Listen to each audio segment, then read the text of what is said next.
is not something new in the last 6 to 7 years.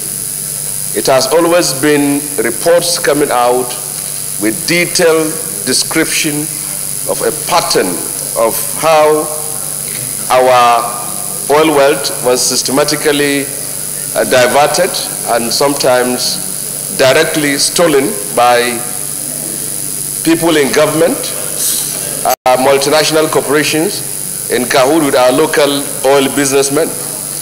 But what NITI lacks is that enabling power to see that its reports doesn't only end up in pages of newspapers.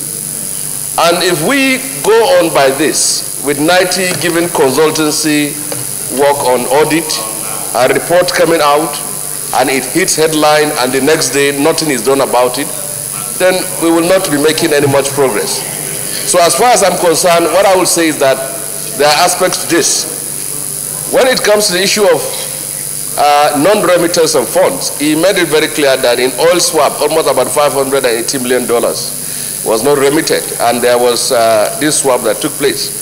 And on the solid minerals, the audit process is not as comprehensive as the oil mineral sector, from what I have read in this report. So I think what is most important now, with these figures, almost amounting to $15 to $16 billion, it shows that the anti-corruption war has actually not very much started. Because the oil sector still represents the epicenter of corruption in Nigeria.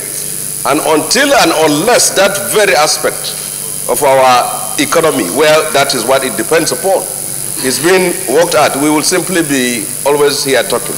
So I said, what we can do with this report is give NITI the legislative powers to be able to enforce on their recommendations, and then secondly, see to it that areas where there are confusion and lack of coordination in terms of the reports and also the remittance of funds are also being taken care of by amending the relevant laws. Thank you very much.